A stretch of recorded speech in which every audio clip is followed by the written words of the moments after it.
Good evening, everyone.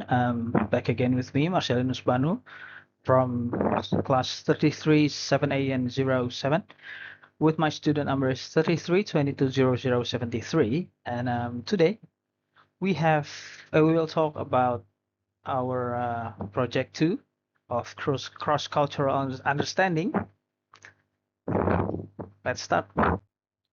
So, communication is a complex process that goes beyond spoken words, involving both cultural adaptation and non-verbal signals. When individuals move across borders, they often experience culture shock, psychological and social adjustments marked by stages of excitement, frustration, recovery, and eventual adaptation. At the same time, gestures, body movement that accompany or replace speech play a vital role in conveying meaning, yet their interpretation varies widely across cultures. Together, this concept highlight the importance of cultural awareness and sensitivity in ensuring effective interaction in diverse environments. So today, we will have two topics to talk about. First, we have the part one. Part one, we'll talk about culture shocks and gestures. And for the part two, we will talk about case study. So let's start with part one. So, topic one, culture shock. Let's talk about the definition of the culture shock itself. So, culture shock is the psychological disorientation experienced when entering a new cultural environment. A work in 1960 described it as a transitional process with 4 stages: honeymoon, initial excitement, crisis, frustration and confusion, recovery or gradual adaptation, and adjustment or acceptance and integrations. As for Ward, Buchner, and Furnam in 2001, they add that culture shock involves affective reactions like stress, homesickness, behavioral challenges like learning new rules and customs, and cognitive shift or rethinking values and assumptions. In short, culture shock is not just about feelings uncomfortable abroad. It's a complex psychological and social adjustments that affects emotions, behaviors through patterns. This is the example of culture shock. Number one is for international students, usually when a student's moving from some places into another places. In this example, we'll talk about Asia to Europe. They may find it struggle with different teaching styles and social norms, and fits with the concepts in which it shows the crisis stages where expectations clash with reality. Next one is business expatriates. And when usually an employee relocated abroad may feel isolated due to their unfamiliar workplace hierarchies. Usually not they don't have friends yet. And then it fits the concepts because it demonstrates adjustment difficulties in professional settings. Next. So the topic 2 is about gestures. The definition of gestures is: gesture is a deliberate or unconsciousness movement of the body, especially the hands, arms, or face, used in communicate meaning. McNeil in 1992 argues that gestures are not separated from language, but form an integrated system of communications, working alongside speech to convey ideas. And Cadden in 2004 highlights that gestures can serve multiple functions. They can emphasize speech, replace words entirely, emblem like peace sign, like this, or illustrate concept visually, iconic gestures like drawing shapes in the air. So gestures are deeply culturally embedded. The same movement may interpret it positively in one culture but negative in another. Next, we will talk about the example of gestures. The example of use gestures. First, we have thumbs up like this. In Western cultures, it means as an approval. As for in some Middle Eastern cultures, it are not an offensive gestures. Pointing, like usually like this, or maybe usually like that. See this. Common in classroom to direct some attentions. Usually when teachers asking the students to answer some questions in which in some cultures pointing at people is considered rude. Handshake. Handshake. Oh, handshake. I think everyone already know handshake. In many Western cultures, is a polite greetings or agreement. In some Asian cultures, bowing is preferred, and handshakes may feel too direct. Next one is nodding. In most cultures, nodding up and down means yes. In Bulgaria and Greece, nodding can also mean no. Peace sign or V sign, usually like this. In the US and many countries, this one, the V sign, is symbolize peace or victory.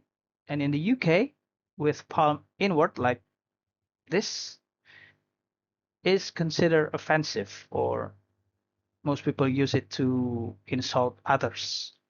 Cross arms like this, often interpreted as defensiveness or resistance. In some cultures, it means comfortable resting. So, in conclusion, in exploring culture shocks and gestures, we see how communication is shaped both by challenges of adapting to new environment and by the subtle power of nonverbal signals, in which culture shocks remind us that in entering a different society involves emotional, behavioral, and cognitive adjustments, while gestures highlights how every simple body movements can carry diverse meaning across cultures. Together, this concept emphasizes the importance of cultural awareness and sensitivity, showing that effective communication requires not only understanding words but also recognize the deeper cultural context in which they are expressed. Let's get into the part two.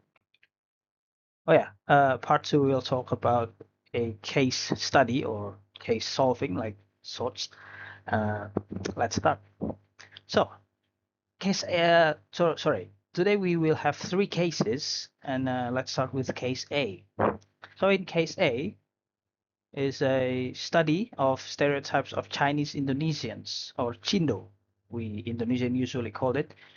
In many communities, there is a common stereotype that Chinese people are naturally good at mathematics, business, and are likely to own shops or run commercial activities.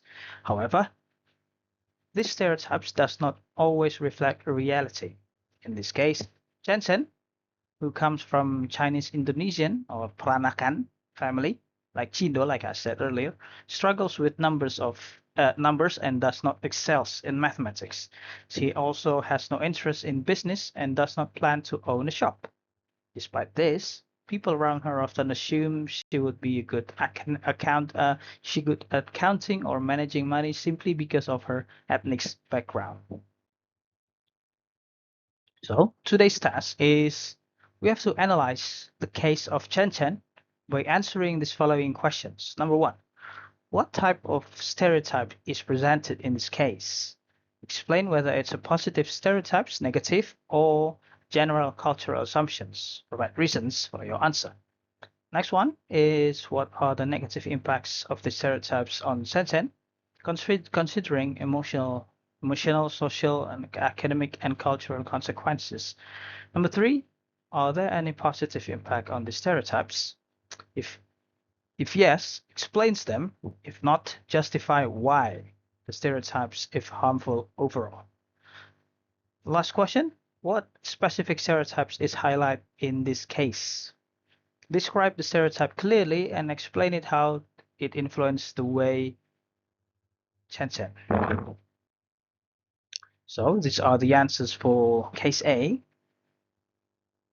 The type of stereotype is the positive stereotypes or cultural assumptions like math or business skills, negative impact, pressure, low confidence, misjudgments, loss of individuality. Next one is possible positive seen as capable in finance or business tasks. Specific stereotypes is Chinese, Indonesians, or Chindo are naturally good at math and business. Shapes unfair expectations. Next one, we get to the case B. As for this case B, I'm going to explain the summary directly after I read the case. So the case B. During the International Cultural Day, the native speaker Aaron Fox explained several theories of cultural. The students were required to create a summary based on the presentations given by Will King. So after I read the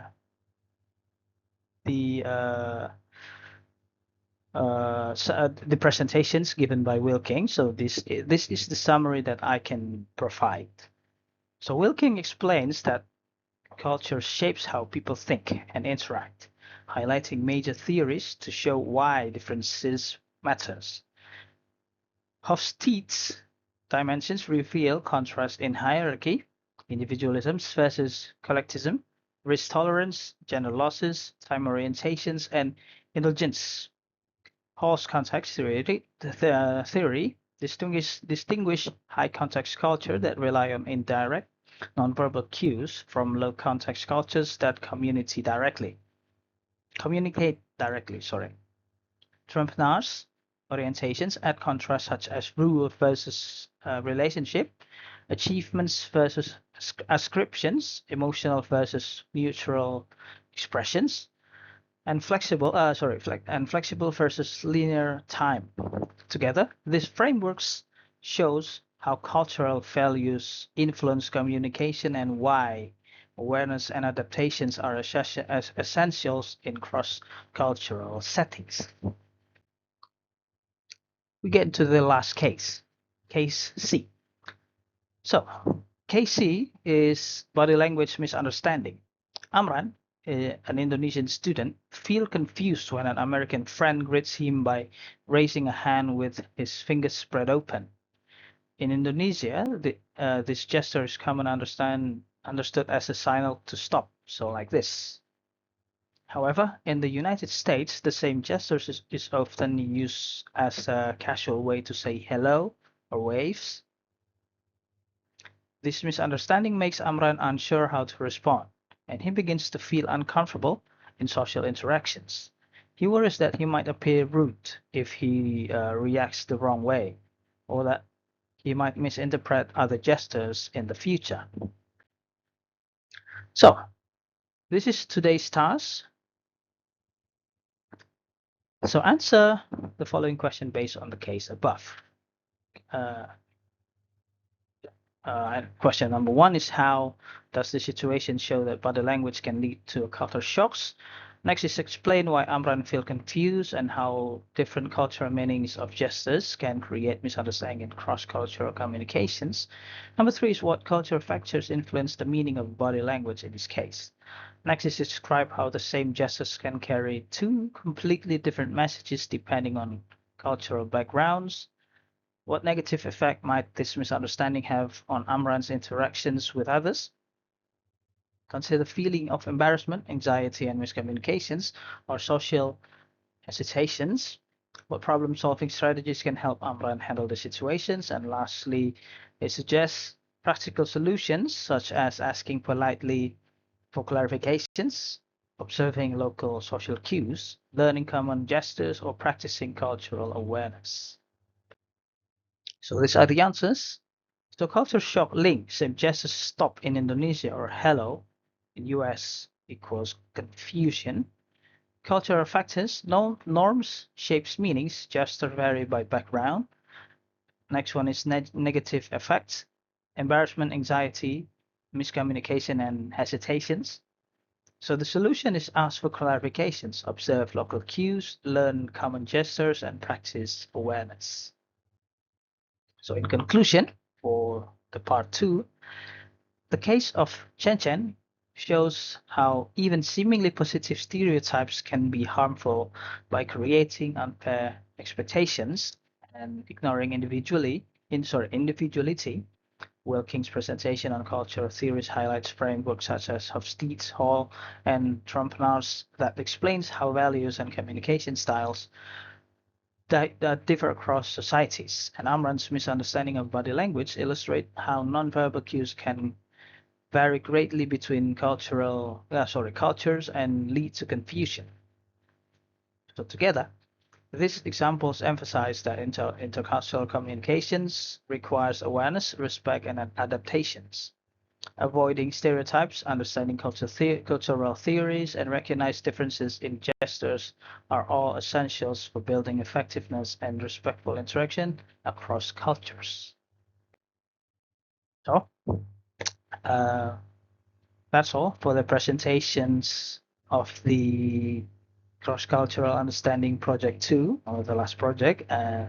Thank you for the attention, and hope to seeing you again. Bye-bye.